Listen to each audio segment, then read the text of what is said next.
Halo. Halo. Perkenalkan, nama saya Muhammad Evan Ananta dengan NPM 22110111074. Perkenalkan, nama saya Sefa Noval Abdurrashid dengan NPM 2211011075. Halo, kenalin, nama aku Muhammad Alfian Jamal dengan NPM 2211011083.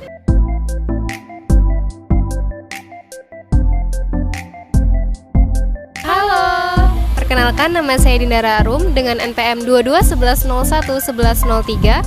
Perkenalkan, nama saya Astri Nurul Betika dengan NPM 2211011107. Halo. Perkenalkan, nama saya Anissa Mulya Lestari dengan NPM 2211011167.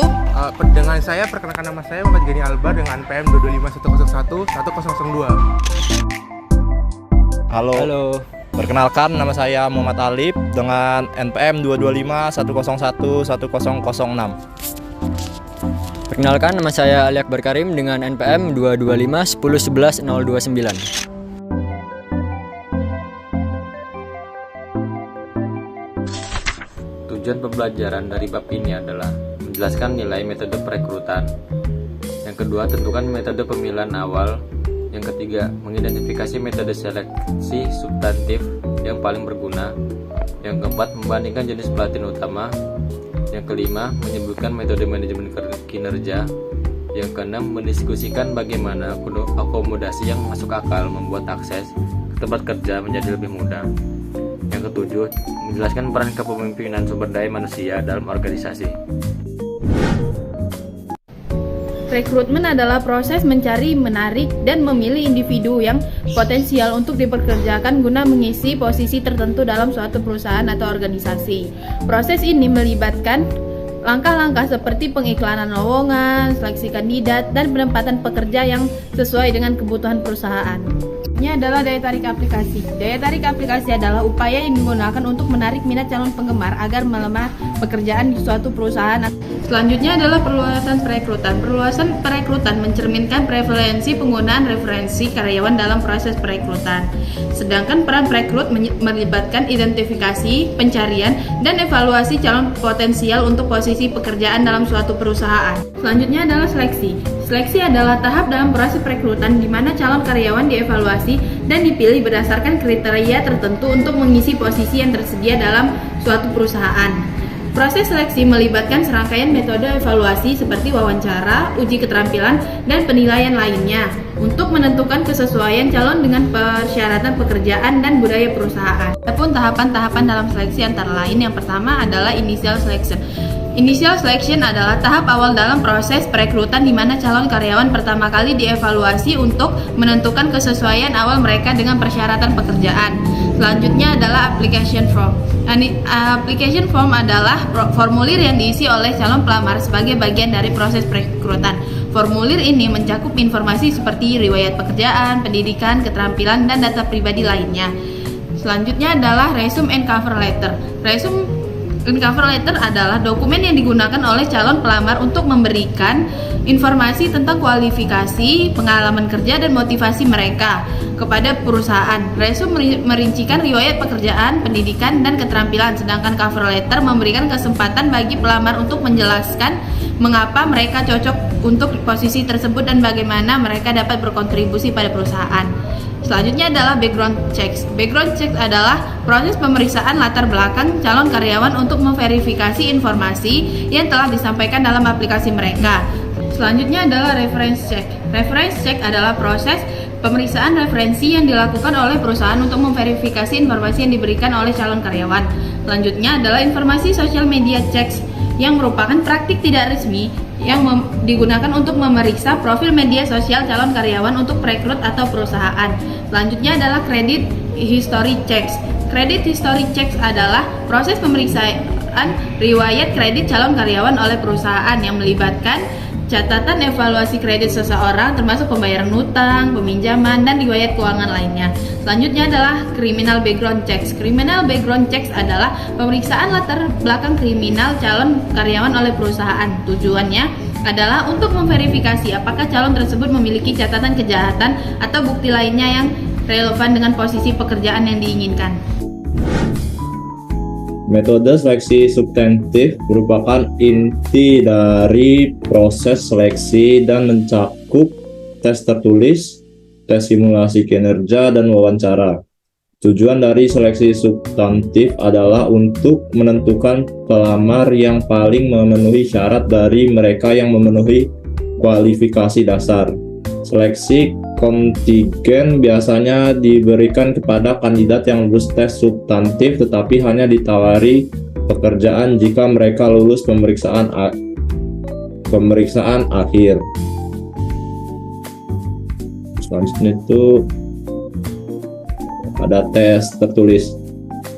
Tes ini sering dicap sebagai tes yang diskriminatif dan banyak organisasi yang tidak mengesahkan sebagai tes yang berhubungan dengan pekerjaan. Para pelamar cenderung memandang tes tertulis sebagai tes yang kurang valid dan kurang adil dibandingkan dengan tes wawancara atau tes kinerja. Kemudian ada tes kecerdasan atau kemampuan kognitif.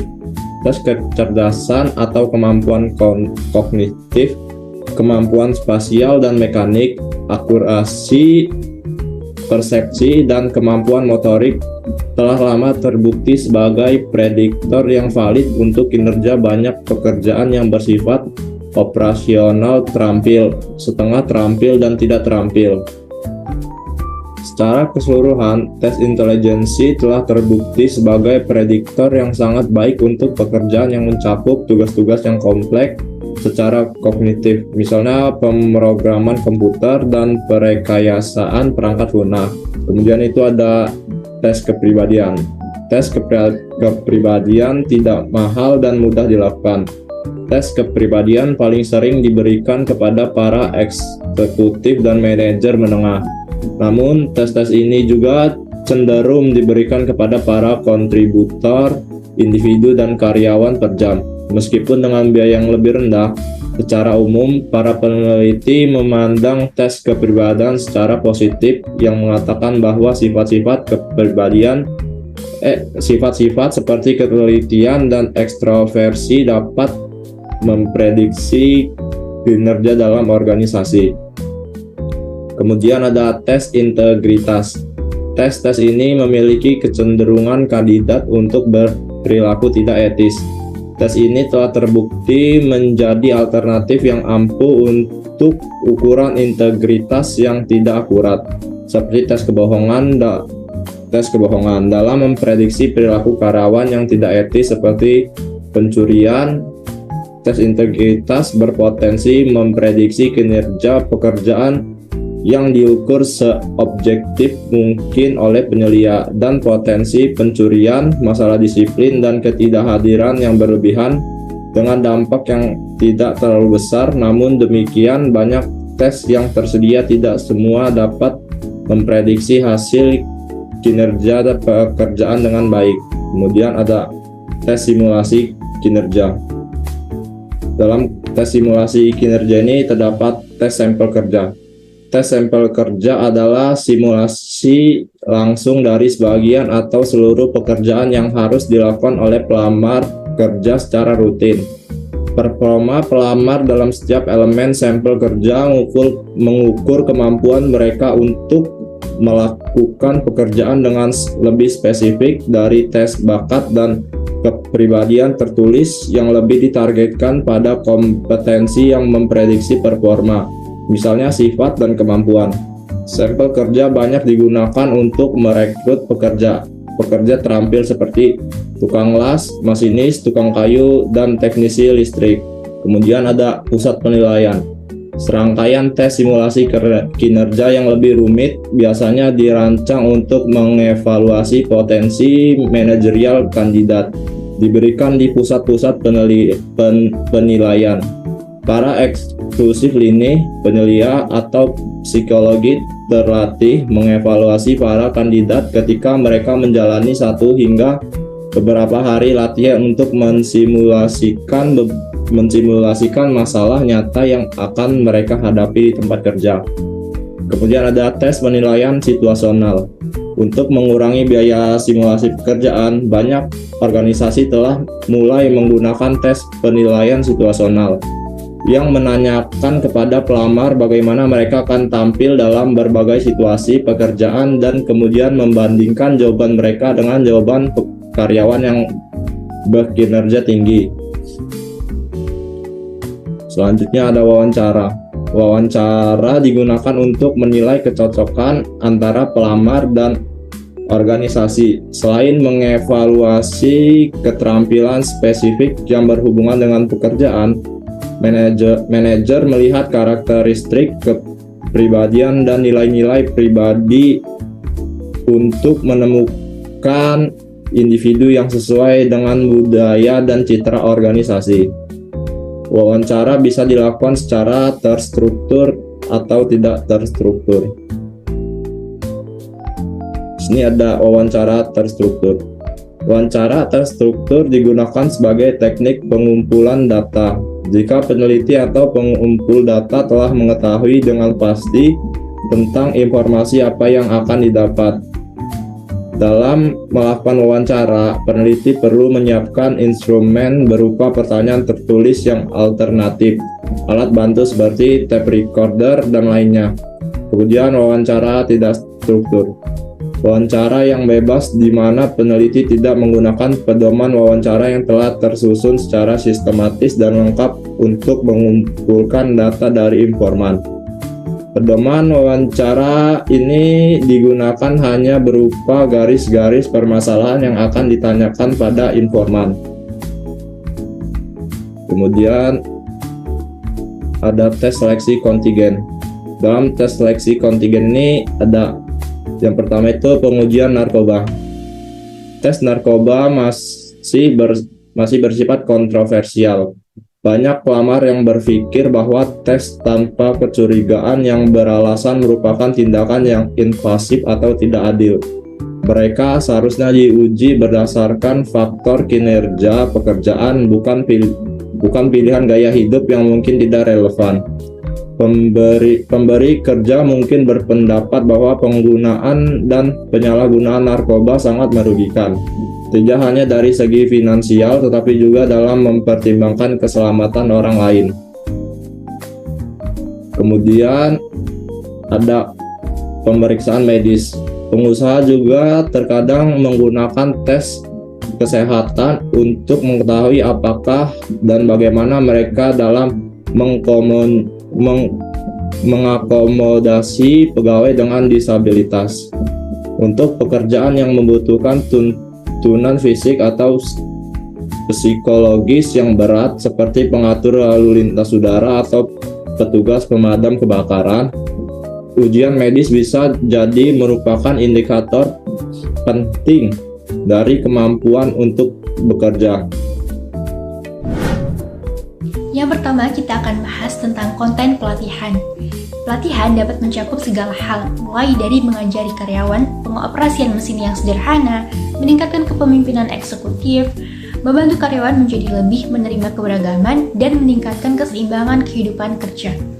Untuk metode pelatihan itu sendiri, yang pertama ada pendekatan The Instructional System Design atau ISD, yang di dalamnya itu ada model ADDIE, Analyze, yang dimana kita tetapkan tujuan apa yang harus dicapai oleh pelatihan. Kemudian Design, tetapkan seperti apa keberhasilan dan kegagalan pelatihan. Yang ketiga, Develop, tetapkan di mana pelatihan akan diadakan dan apa yang diperlukan. Yang keempat ada Implement, libatkan peserta pelatihan dalam sesi atau program pelatihan. Dan yang kelima ada Evaluation, yaitu menentukan apakah sistem berhasil dalam konteks tersebut. Model pembelajaran yang kedua ada pembelajaran aktif, di mana pembelajaran aktif pada dasarnya terdiri dari 3 prinsip dasar. Yang pertama mendorong eksplorasi dan refleksi, kedua menormalkan kesalahan dan kekeliruan, dan yang terakhir mengendalikan emosi. Model yang ketiga ada pembelajaran interaktif. Pembelajaran interaktif ini dibangun berdasarkan pembelajaran aktif untuk menunjukkan bahwa pembelajaran adalah konstruksi sosial yang diciptakan dari orang-orang yang berinteraksi. Misalnya, pelatih dengan pelatih, peserta pelatihan dengan pelatihnya. Model yang keempat yaitu menggunakan e-learning. Sistem e-learning menekankan kendali pelajar atas kecepatan dan isi pengajaran, memungkinkan e-learning untuk berinteraksi melalui komunitas online dan menggabungkan teknik lain seperti simulasi dan diskusi kelompok. Di dalam pelatihan tentunya ada mengevaluasi efektivitas. Efektivitas suatu program pelatihan dapat merujuk pada tingkat kepuasan peserta pelatihan, jumlah yang dipelajari peserta, sejauh mana mereka mentransfer apa yang dipelajari untuk pekerjaan mereka, dan atau keuntungan yang mereka dapatkan serta investasi dari perusahaan dalam pelatihan tersebut. Selanjutnya kita akan bahas tentang manajemen kinerja. Nah, manajemen kinerja ini apabila dilakukan dengan benar dapat menjadi kekuatan perkembangan yang positif dalam suatu organisasi. Poin pertanyaan pertama, apa yang bisa kami evaluasi? Nah, kriteria yang dipilih manajemen untuk dievaluasi mempunyai pengaruh besar terhadap apa yang dilakukan karyawan. 3 kriteria yang paling populer adalah: yang pertama ada hasil tugas individu, yang kedua ada perilaku, dan yang terakhir yang ketiga ada sifat. Poin kedua pertanyaan yaitu siapa yang harus melakukan evaluasi. Nah, dalam hal ini terdapat pendekatan yang populer, yaitu penggunaan evaluasi 360 derajat, memberikan umpan balik kinerja dari seluruh kontak sehari-hari karyawan, mulai dari bawahan hingga pelanggan, atasan hingga rekan kerja. Untuk metode evaluasi kinerja, yang pertama ada komentar tertulis, kedua insiden kritis, ketiga skala penilaian grafis, 4 skala penilaian yang ditambatkan secara perilaku atau BARS, 5 pemantauan kinerja elektronik atau IPM, 6 perbandingan yang dipaksa, dan 7 pemeringkatan urutan kelompok. Ada beberapa cara untuk meningkatkan evaluasi kinerja. Yang pertama, gunakan banyak evaluator. Yang kedua, evaluasi secara selektif. Ketiga, latih evaluator. Dan yang terakhir, memberi karyawan proses hukum. Tentunya dalam pembahasan kali ini sangat penting untuk memberikan umpan balik kinerja, yaitu di mana tinjauannya efektif, yang mana karyawan menganggap penilaian itu adil, manajernya tulus dan penuh empati, serta iklimnya konstruktif, dapat membuat karyawan merasa bersemangat, mendapat informasi tentang area yang memerlukan perbaikan dan bertekad untuk memperbaikinya. Baik, materi selanjutnya yaitu tempat kerja yang dapat diakses. Kebijakan di tempat kerja, baik yang resmi maupun tidak, terkait individu dengan disabilitas fisik atau mental berbeda-beda dari setiap negara. Negara-negara seperti Kanada, Belanda, Selandia Baru, Suriah, dan Mali memiliki sebuah undang-undang khusus untuk melindungi penyandang disabilitas. Di Amerika Serikat, misalnya, representasi penyandang disabilitas di dunia kerja meningkat pesat dengan disahkannya American with Disabilities Act atau yang disingkat dengan ADA pada tahun 1990. Nah, menurut ADA, pemberian kerja diwajibkan untuk membuat akomodasi yang wajar agar tempat kerja mereka dapat diakses oleh penyandang disabilitas fisik atau mental. Contoh disabilitas diakui termasuk anggota tubuh yang hilang, gangguan kejang, sindrom Down, psikosis, terus ada diabetes, terus ada depresi dan sakit punggung kronis. Nah, kajian lain menunjukkan bahwa pekerja dengan disabilitas mendapatkan evaluasi kinerja yang lebih tinggi. Akan tapi, penyandang disabilitas cenderung mendapatkan ekspektasi kinerja yang lebih rendah dan kecil kemungkinannya untuk dipekerjakan. Diskriminasi terhadap tenaga kerja penyandang disabilitas telah lama menjadi masalah. Misalnya di Eropa, sebuah kebijakan untuk memotivasi pemberi kerja sering gagal meningkatkan tingkat partisipasi tentang kerja penyandang disabilitas, dan sistem kuota langsung di Jerman, Prancis, dan Polandia justru menjadi sebuah bumerang. Selanjutnya itu akomodasi untuk penyandang disabilitas tersembunyi. Disabilitas lain mungkin tidak dapat diamati secara langsung, kecuali jika seseorang memutuskan untuk mengukuhkan disabilitas yang tidak mudah diamati. Disabilitas tersebut dapat tetap disembunyikan atau kebijaksanaan harian, yang dimana disebut sebuah disabilitas tersembunyi. Disabilitas tersembunyi umumnya termasuk dalam kategori disabilitas sensorik, misalnya seperti tunarungu, gangguan autonomium, penyakit kronis, kemudian gangguan tidur maupun dan tantangan psikologis. Kemudian ada disabilitas mental, di mana itu dapat mempengaruhi kinerja lebih dari sekedar disabilitas fisik.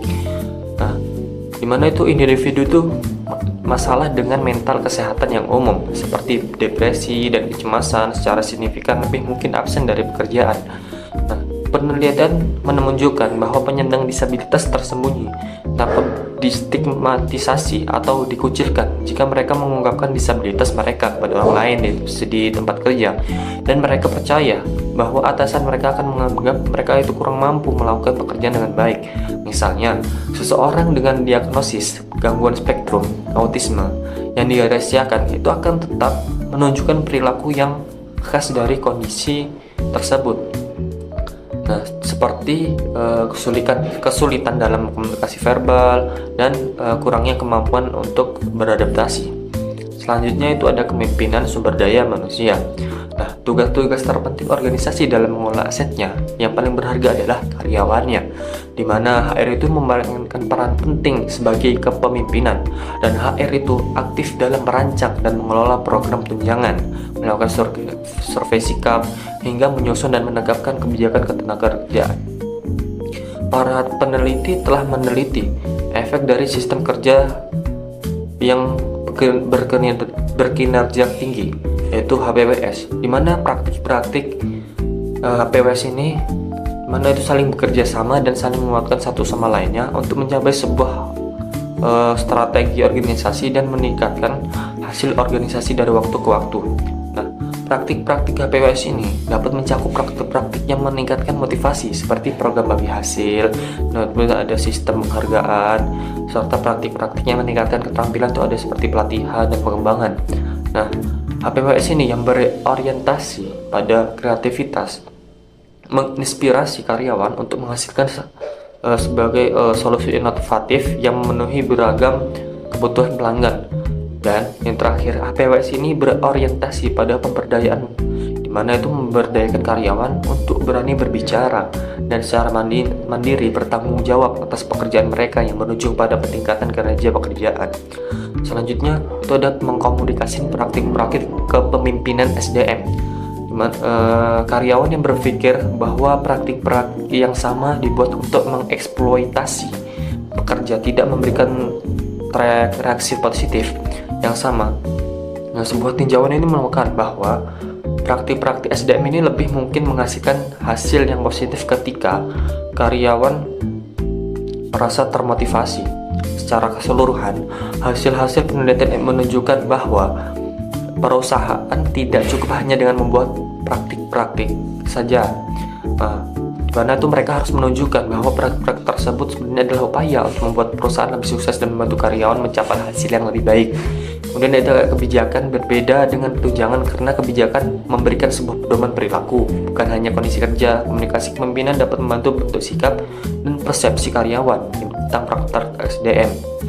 Itu ada kasus laktasi, adalah contoh kombinasi manfaat potensial dan kebijakan yang akan memastikan karyawan mengenali manfaat tersebut sebagai pembantu pemberi kerja untuk kesejahteraan mereka sambil memahami dan di mana menggunakannya. Sebagai contoh, banyak perusahaan di industri hiburan, nirlaba, penerbitan dan pemasaran menggunakan karyawan magang pasca kuliah yang tidak dibayar, yang seharusnya menerima kerja sebagai kompensasi. Itu dipecat melalui pesan video. P&O Ferries adalah salah satu perusahaan pelayan terbesar di Inggris pada musim semi 2022. P&O Ferries mengoperasikan feri dari Inggris ke kontinental Eropa dan Irlandia dan dimiliki oleh perusahaan logistik yang berbasis di Dubai. Seperti banyak perusahaan lain di sektor transportasi, P&O Ferries sangat terpukul oleh krisis COVID-19 dan merugi jutaan pound sterling. Keputusan untuk memberhentikan 800 pelaut diklaim sebagai bagian penting dari upaya CEO untuk menstrukturisasi operasinya dan satu-satunya cara untuk menyelamatkan bisnisnya agar tidak bangkrut.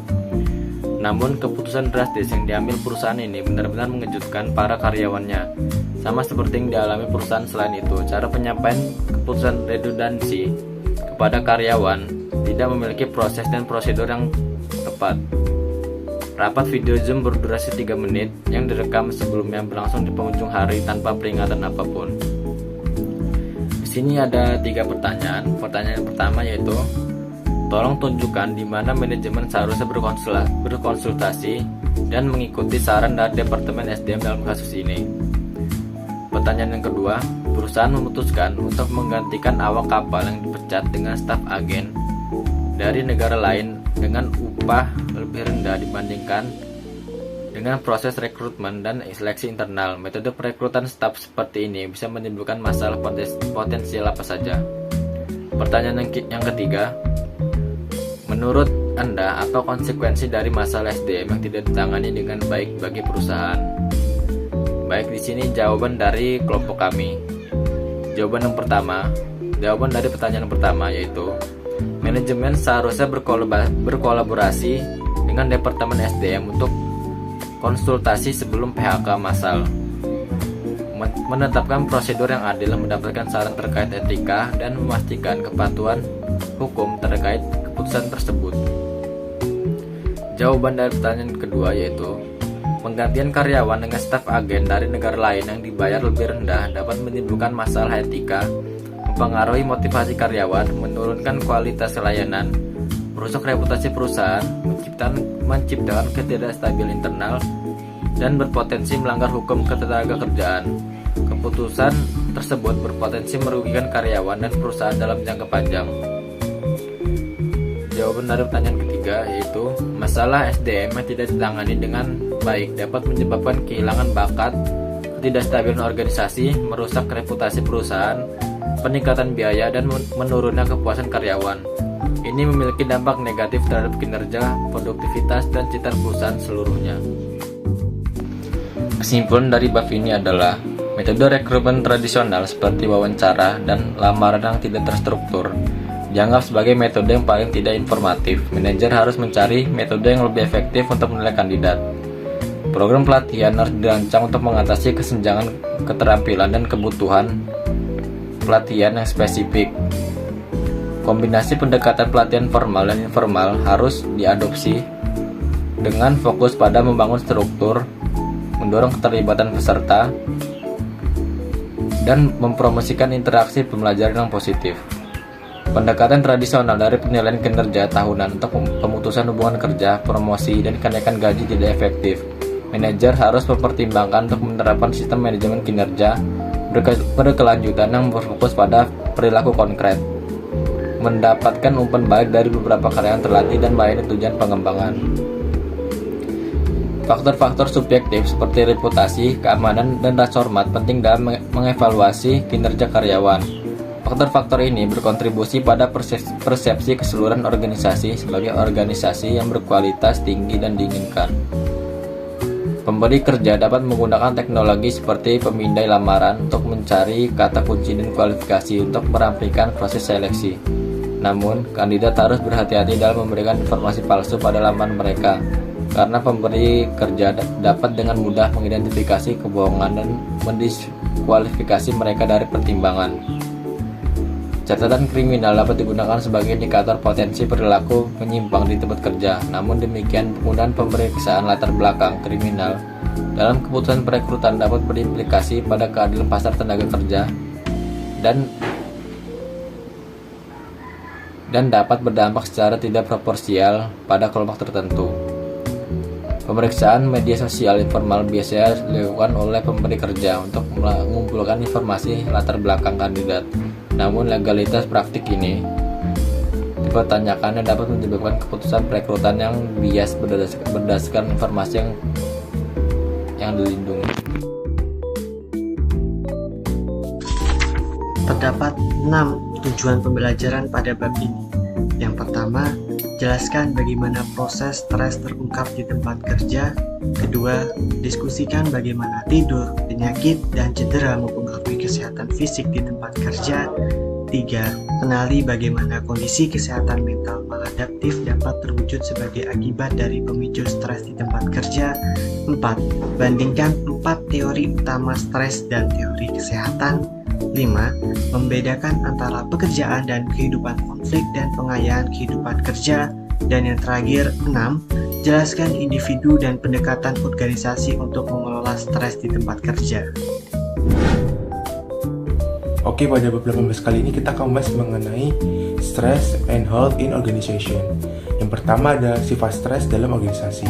Stres sendiri merupakan pengalaman umum di tempat kerja dan dapat berasal dari berbagai sumber, yang dimana stres dapat mempengaruhi perilaku dari psikologi seseorang dan fisik dari seseorang. Lalu yang kedua kita membahas mengenai membedakan stresor, stres, dan strain. Stresor adalah faktor-faktor dalam kehidupan manusia yang mengakibatkan terjadinya respons stres. Stresor dapat berasal dari berbagai sumber, baik dari kondisi fisik, psikologis, maupun sosial. Lalu yang kedua ada stres. Stres adalah baik secara fisik maupun emosional, mental atau psikis, apabila ada perubahan dari lingkungan yang mengharuskan seseorang menyesuaikan dirinya. Lalu yang terakhir ada strain. Strain adalah konsekuensi psikologis atau fisiologis dan perilaku dari suatu stres. Selanjutnya kita membahas mengenai sumber-sumber dari stres. Stres dapat berasal dari lingkungan organisasi dan faktor personal. Yang kedua, stres dapat berasal dari sebuah tugas yang belum diselesaikan, politik kantor, dan konflik interpersonal yang dapat menjadi sumber stres organisasional. Dan yang ketiga, stres juga dapat berasal dari faktor lingkungan, ekonomi, dan politik sehingga dapat menyebabkan sebuah stres. Yang selanjutnya ada kesehatan fisik di dunia kerja. Yang pertama ada tidur. Kualitas tidur dapat mempengaruhi sikap kerja dan kesehatan psikologis. Yang kedua, kurangnya tidur dapat merugikan kinerja kognitif dan tugas kerja bagi para karyawan. Yang kedua ada penyakit dan cedera. Hadir di tempat kerja saat sakit dikenal sebagai presenteeism yang dapat mengakibatkan penurunan kinerja dan mengakibatkan penularan penyakit di lingkungan kerja.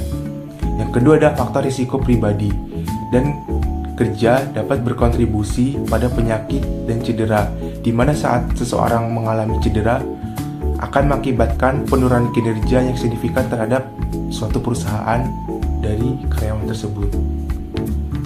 Selanjutnya itu faktor risiko dan pencegahan. Yang pertama, pengalaman stres di tempat kerja dapat memicu perilaku yang tidak sehat.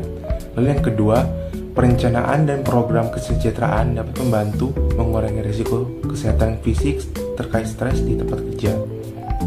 Semua ini menunjukkan kompleksitas dan dampak stres di lingkungan kerja, serta pentingnya manajemen stres dan kesejahteraan di tempat kerja. Kesehatan mental di tempat kerja. Sama seperti stres di tempat kerja yang dapat mempengaruhi kesehatan fisik melalui peningkatan perilaku beresiko dan tidak sehat, stres di tempat kerja juga mempengaruhi kesehatan mental di tempat kerja. Faktanya, biaya untuk merawat karyawan yang memiliki kondisi kesehatan fisik dan mental adalah 2:5. 3 kali lebih tinggi dibandingkan mereka yang tidak memiliki penyakit penyerta. Kondisi seperti depresi ini menurunkan kemampuan kognitif kinerja, mencakup 35% waktu kerja. Ada 3 bidang utama tentang kesehatan mental di tempat kerja. Yang pertama, ketidakamanan kerja sebagai pemicu stres. Yang kedua, perilaku gila kerja atau workaholism. Dan yang ketiga, pengalaman psikologis tekanan di tempat kerja, termasuk kelelahan dan depresi. Penjelasan yang pertama yaitu mengenai ketidakamanan kerja. Ketidakamanan pekerjaan adalah persepsi bahwa pekerjaan seseorang berisiko atau pekerjaan seseorang tidak stabil. Ketidakamanan kerja merupakan pemicu stres yang sangat menonjol bagi para pekerja gig, dan hal ini berdampak negatif terhadap sikap kerja mereka. Meskipun para pekerja ini memiliki otonomi yang jauh lebih besar dibandingkan dengan pekerja tetap atau paruh waktu, pekerja gig mengalami lebih banyak ketegangan dan kekeluargaan dalam bekerja. Yang kedua yaitu kecanduan kerja atau workaholism. Workaholism ini merupakan keadaan mental yang tidak adaptif yang ditandai dengan perasaan terdorong untuk bekerja karena tekanan internal, memikirkan pekerjaan bahkan ketika tidak bekerja, dan melampaui apa yang diharapkan secara wajar sehingga merugikan diri sendiri. Perilaku gila kerja ini tidak selalu menghasilkan produktivitas yang lebih tinggi dibandingkan orang lain. Meskipun ada upaya ekstrim yang dilakukan, ketegangan dalam melakukan upaya kerja tingkat tinggi pada akhirnya mulai membebani orang tersebut, menyebabkan tingkat konflik kehidupan kerja, kelelahan, dan tekanan darah yang lebih tinggi. Yang ketiga yaitu tekanan psikologis di tempat kerja. Jadi beberapa karyawan ini mengalami pengalaman traumatis psikologis dalam pekerjaan mereka. Pengalaman ini menyoroti dampak kesehatan mental akibat kelelahan atau burnout dan depresi di tempat kerja. Burnout itu sendiri merupakan sindrom kesehatan mental terkait pekerjaan yang ditandai dengan kelelahan emosional, depresionalisasi, dan berkurangnya pencapaian pribadi. Kelelahan emosional mengacu pada perasaan lebih dan terkuras secara emosional.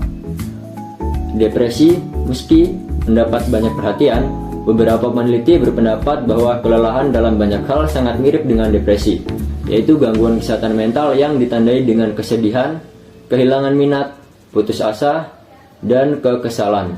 Gejala depresi seperti ini sering kali muncul bersamaan dengan emosi negatif lainnya seperti kecemasan dan juga kemarahan. Materi selanjutnya mengenai mekanisme kesehatan dan stres. Ada 4 teori yang paling populer di bagian ini. Yang pertama, konservasi sumber daya, dukungan pengendalian permintaan sumber daya, tuntutan dan ketidakseimbangan imbalan usaha. Yang pertama, konservasi sumber daya. Jadi teori konservasi sumber daya ini atau COR menyatakan bahwa karyawan berusaha untuk memperoleh, memelihara, mempertahankan, dan melindungi sumber daya dan hal-hal yang mereka hargai. Sumber daya adalah faktor dalam kendali individu yang dapat digunakan untuk memenuhi keinginan, mencapai tujuan, atau memenuhi tuntutan tugas.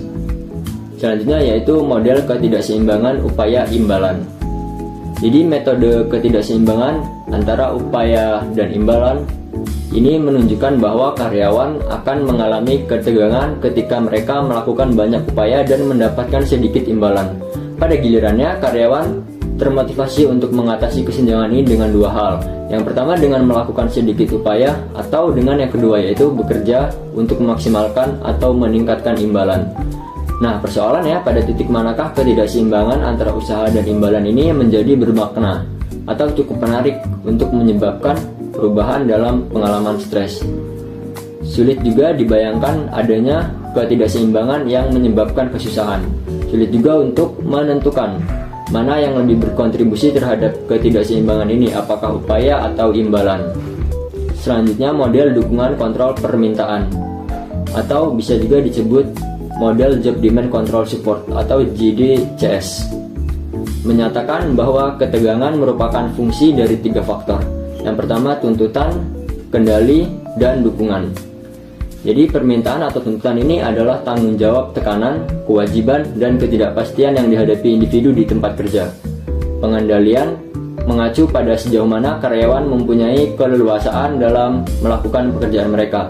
Sedangkan dukungan pada dasarnya adalah persepsi bantuan yang diberikan oleh organisasi, supervisor, dan rekan kerja. Prinsip utama di balik model JDCS ini adalah bahwa setiap dampak negatif dari permintaan terhadap strain atau ketegangan dapat ditawarkan atau disanggah melalui kontrol dan dukungan, seperti yang ditunjukkan pada gambar. Selanjutnya adalah model tuntutan pekerjaan sumber daya. Jadi model sumber daya tuntutan pekerjaan atau JDR yang digambarkan pada gambar ini menggambarkan unsur-unsur teori COR dan JDCS untuk menunjukkan bahwa tuntutan dan sumber daya berkontribusi terhadap kinerja melalui efek khasnya terhadap ketegangan, misalnya kelelahan dan keterlibatan. Secara umum, JDR ini membantu kita memahami bahwa ketegangan dan keterlibatan seringkali merupakan hasil dari tindakan yang menyeimbangkan antara memanfaatkan sumber daya dan memengaruhi permintaan. Hal ini dapat membantu kita menjelaskan, misalkan mengapa orang-orang yang tingkat pendidikannya lebih tinggi itu tidak merasa lebih puas dengan pekerjaan mereka, walaupun sumber daya yang dimiliki oleh mereka ini lebih besar dengan pendidikan yang lebih tinggi juga. Misalkan pendapatannya itu lebih tinggi, tapi tuntutannya juga lebih besar, seperti waktu bekerja yang lebih lama dan tekanan kerja yang lebih tinggi. Selanjutnya, preferensi permintaan sumber daya ini berubah dalam siklus. Nah, organisasi itu terus mengalami perubahan dan perubahan. Kita merespon proses stres pendidikan yang lebih tinggi juga. Misalkan pendapatannya itu lebih tinggi, tapi tuntutannya juga lebih besar, seperti waktu bekerja yang lebih lama dan tekanan kerja yang lebih tinggi. Selanjutnya, preferensi permintaan sumber daya ini berubah dalam siklus. Nah, organisasi itu terus mengalami perubahan dan perubahan. Kita merespon proses stres dengan terus beradaptasi terhadap sumber-sumber internal dan eksternal. Dan stabilitas kita terus-menerus didefinisikan ulang. Permintaan juga dapat diprediksi berubah seiring berjalannya waktu. Ada sebuah studi terhadap pekerjaan sepanjang masa hidup menemukan bahwa ketegangan disebabkan sebagian oleh tuntutan finansial dan ekonomi dari pekerja yang lebih muda. Namun, bagi pekerja yang lebih tua, tuntutan yang terkait dengan ketegangan lebih terkait dengan tuntutan mengasuh seperti mengasuh anak dan merawat orang lanjut usia. Baik, materi selanjutnya di sini saya akan menjelaskan tentang keseimbangan kehidupan kerja dalam organisasi. Keseimbangan kehidupan kerja dalam organisasi adalah sejauh mana seseorang mampu mencapai tujuan profesionalnya sekaligus meluangkan waktu untuk keluarga, teman, dan kepentingan pribadi. Keseimbangan antara kerja dan kehidupan pribadi itu sangatlah penting. Maka dari itu, batasan-batasan kerja ini diperlukan di tempat kerja agar bisa mencapai keseimbangan tersebut. Nah, batasan-batasan ini tidak akan mempengaruhi produktivitas karyawan, justru batasan ini akan memberikan inspirasi kepada karyawan untuk bisa bekerja lebih optimal. Ada 3 jenis batasan yang perlu dipertimbangkan, yaitu mental, fisik, dan emosional. Batasan mental yaitu melibatkan istirahat dari pekerjaan, memprioritaskan tugas, dan menetapkan tujuan yang realistis. Batasan fisik ini termasuk membuat ruang kerja terpisah, istirahat teratur, dan menghindari bekerja lembur. Batasan emosional ini melibatkan identifikasi batasan pribadi dan mengkomunikasikannya secara efektif dengan rekan kerja dan atasan. Menetapkan batasan sangat penting untuk mencapai keseimbangan antara pekerjaan dan kehidupan pribadi, menjaga kesehatan mental, dan tetap bahagia dan sehat. Efek limpahan atau spiral effect didefinisikan sebagai kejadian yang terjadi ketika sikap dalam suatu peran secara positif menyebar ke peran lain, yang mengacu pada hubungan antara pekerjaan dan kehidupan dan bagaimana pengalaman positif seseorang dalam satu peran dapat terbawa ke peran lain. Efek limpahan ini menunjukkan betapa pentingnya karyawan secara konsisten merasakan tempat kerja yang positif. Karena kita menghabiskan begitu banyak waktu di tempat kerja, pengalaman positif di tempat kerja dapat berdampak pada aspek lain kehidupan dan peran kita di luar pekerjaan. Ketika lingkungan kerja sehat dan positif, hal ini berkontribusi terhadap kesejahteraan dan sikap setiap individu secara keseluruhan. Seorang karyawan yang sehat secara emosional mempunyai kinerja yang lebih baik di tempat kerja, yang mengarah pada kepuasan kerja. Ketika orang merasa mereka melakukan pekerjaan dengan baik, hal itu akan meluas dan meningkatkan kepuasan hidup. Baik, yang selanjutnya yaitu terdapat pengayaan pekerjaan. Pengayaan pekerjaan adalah strategi yang digunakan untuk memotivasi karyawan dengan memberi mereka peningkatan tanggung jawab dan variasi dalam pekerjaan mereka, untuk memungkinkan karyawan memiliki kontrol lebih besar atas pekerjaan mereka. Dengan melakukan hal ini, seseorang dapat memanfaatkan keinginan alami mereka untuk melakukan pekerjaan dengan baik dan berkontribusi terhadap tujuan perusahaan secara keseluruhan. Pengayaan pekerjaan melibatkan penciptaan peran yang bermakna melalui umpan balik, dorongan, komunikasi, dan otonomi. Manajer yang fokus pada pengayaan pekerjaan fokus pada penciptaan pekerjaan yang bermakna. Tujuannya adalah untuk menciptakan lingkungan kerja yang sehat dan keseimbangan kehidupan kerja karyawan yang secara intrinsik memotivasi karyawan. Baik, yang selanjutnya yaitu ada kebijakan yang fleksibel dan mendukung. Kebijakan yang fleksibel dan suportif seperti menjaga beban kerja tetap masuk akal, mengurangi perjalanan yang berhubungan dengan pekerjaan, dan menawarkan penitipan anak berkualitas tinggi di tempat adalah contoh praktik yang dapat membantu upaya ini. Pemimpin berperan besar dalam mendorong pengikut untuk menggunakan kebijakan yang mendukung dan memainkan peran dalam membangun hal tersebut, yaitu membangun hubungan pertukaran berkualitas tinggi dengan para pengikut dan pada akhirnya memungkinkan para pengikut dalam mencapai keseimbangan dan pengelolaan batasan. Perilaku kepemimpinan yang positif, seperti pelayanan kepemimpinan, sendiri mengurangi stres dan juga meningkatkan hasil kesehatan. Secara umum, persepsi tentang kepemimpinan yang mendukung keluarga lebih penting daripada persepsi yang lebih umum tentang persepsi dukungan organisasi dan atasan dalam mengurangi konflik pekerjaan dan keluarga.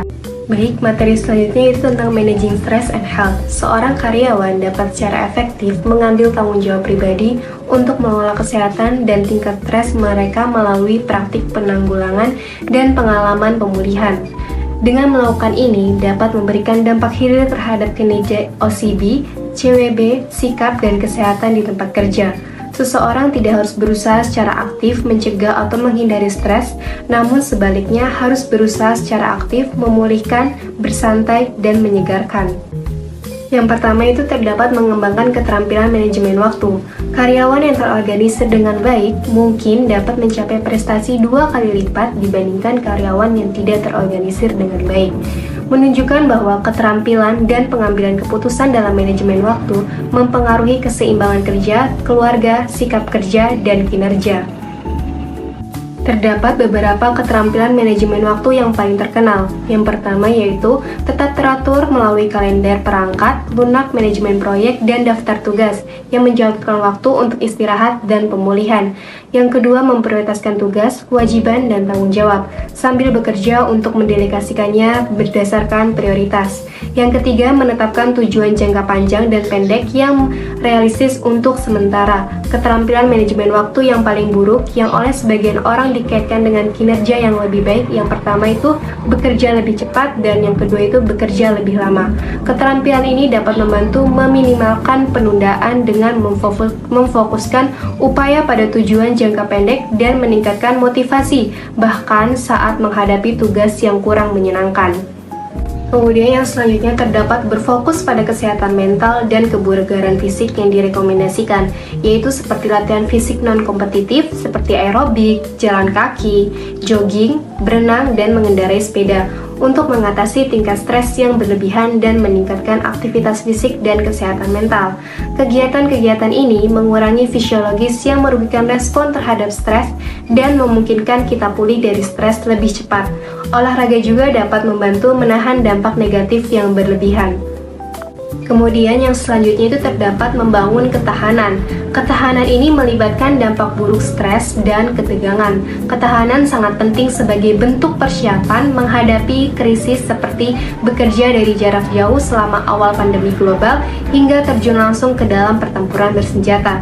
Pendekatan terkini telah mengklasifikasikan keterampilan ketahanan sebagai berikut, yaitu yang pertama, ketahanan emosional, misalnya memupuk emosi positif, mengembangkan keterampilan pengaturan emosi, dan memfasilitasi hubungan sosial. Yang kedua yaitu berpikir tangguh, misalnya berpikir fleksibel, berpandangan optimis, dan yang terakhir yang ketiga itu kemampuan keseimbangan dan pemulihan, misalnya perilaku perawatan diri dan memprioritaskan serta menyeimbangkan tuntutan. Nah, contoh dari ketahanan ini yaitu misalnya karyawan ini dapat belajar menghadapi badai konflik interpersonal melalui ketahanan hubungan, belajar mengatasi dan membiarkan jatuh dan kecewa dalam hubungan, maafkan satu sama lain atas kesalahan kepercayaan, dan terus mengadvokasi kebutuhan mereka tanpa menjadi lebih. Mengembangkan ketahanan dapat dilakukan seiring waktu melalui latihan, pembinaan, dan pelatihan, walaupun efeknya cenderung lebih bersifat sementara dibandingkan individu lainnya.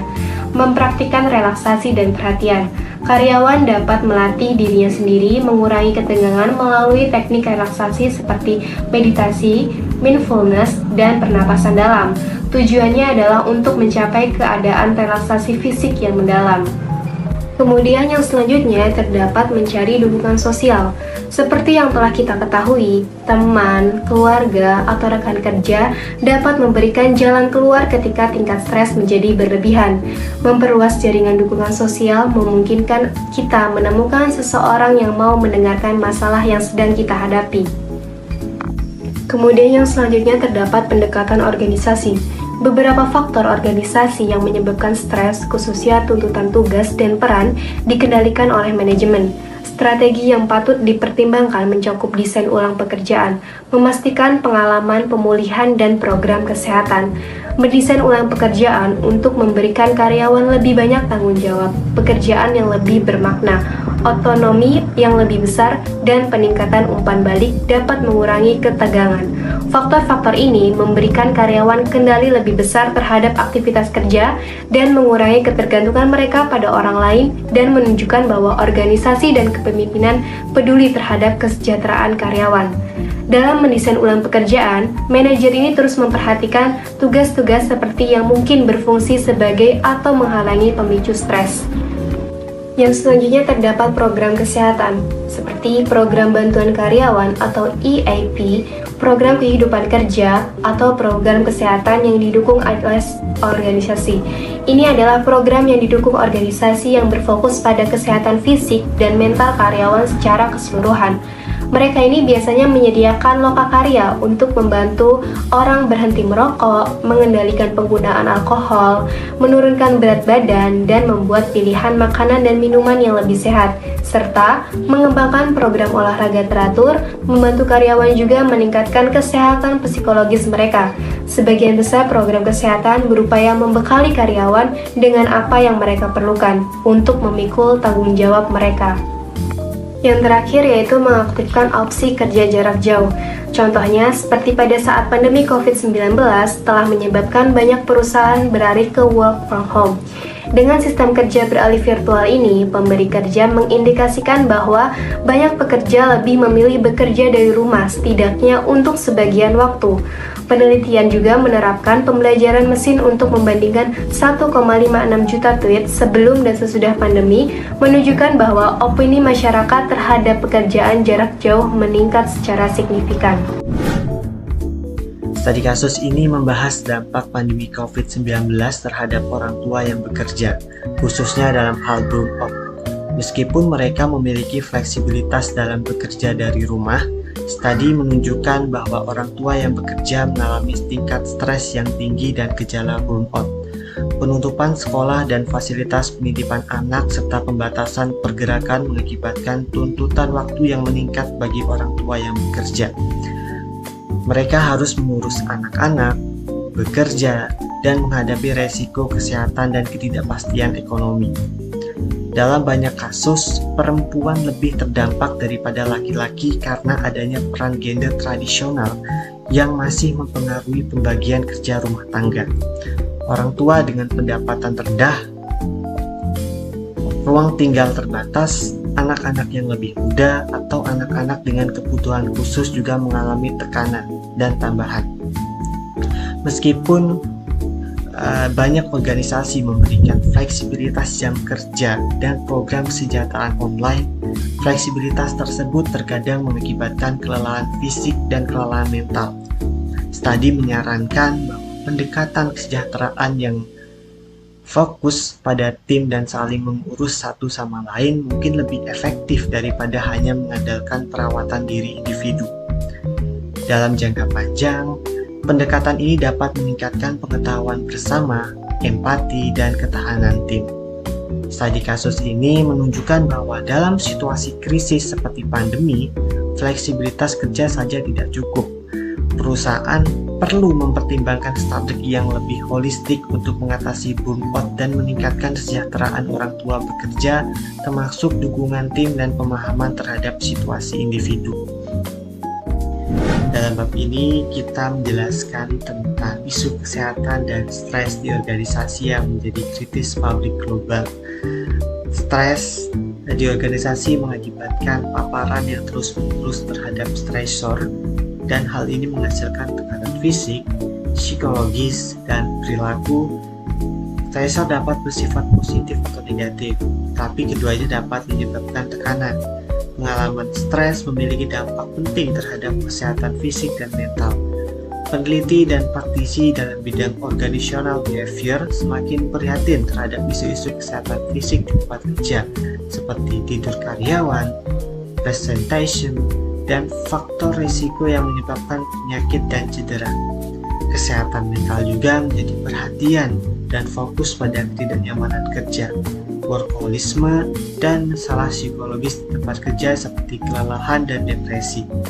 Setelah membangun dasar ini, dan menjelaskan dan menggabungkan semua informasi dan menjelaskan 4 teori utama yang mengatur pemahaman kita tentang stres di organisasi.